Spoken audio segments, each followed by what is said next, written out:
Today we're going to discuss about something that's going to be the base for the next couple of videos. I'm going to share with you what I consider to be somewhat of a hot take on what the mind is.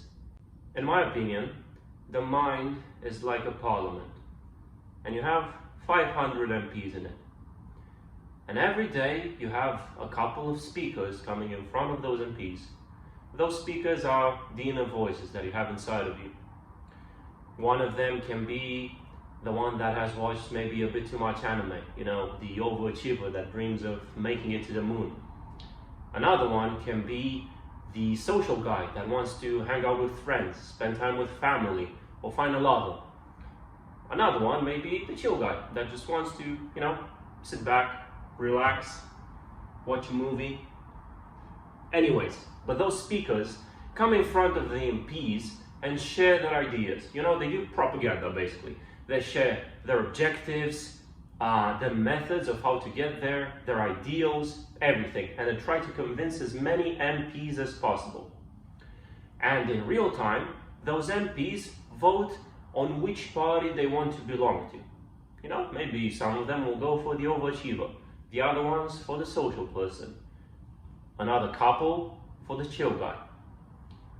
And every day you have a certain percentage of those MPs that belong to specific parties. Now, that's your mind, all the MPs and the speakers. Who are you then? You are the MPs. You are not the speakers. The speakers are there in your mind just to share their thoughts. You are the 500 MPs, and you are influenced by the speakers. The decisions you make on a day-to-day basis are those that are reflected by the government that the MPs elect. Let's say we have a scenario where 70% of the MPs have voted for the overachiever and 30% have voted for the chill guy. That means that the government you're going to create is probably going to push you to do stuff towards some of your big dreams. Maybe you just have to study very hard today because you got to win the Nobel Prize in physics. Now, I believe that in a healthy mind, your MPs govern everything democratically.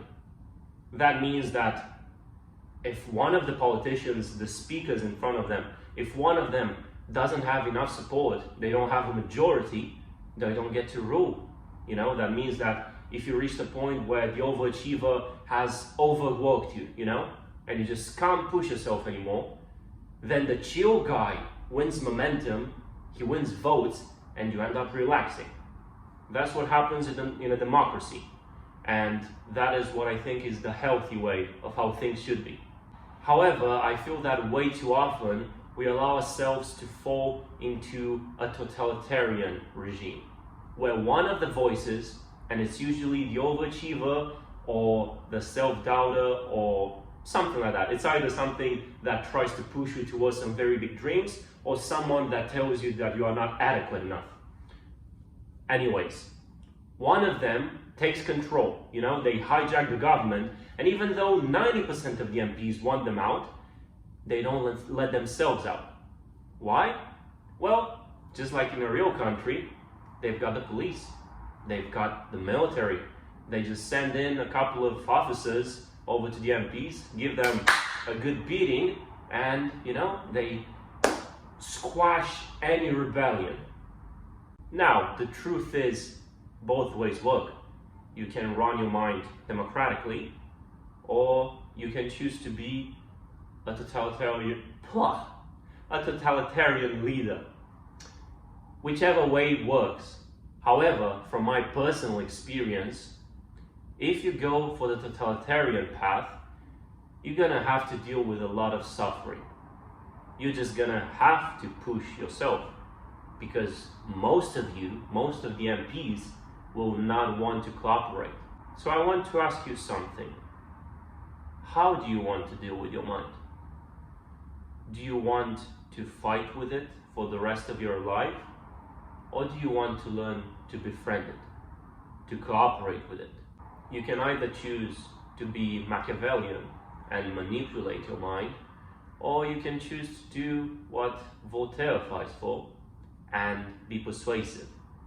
The choice is yours. That's all for today. This is a short one, so until next time, take care and see you around.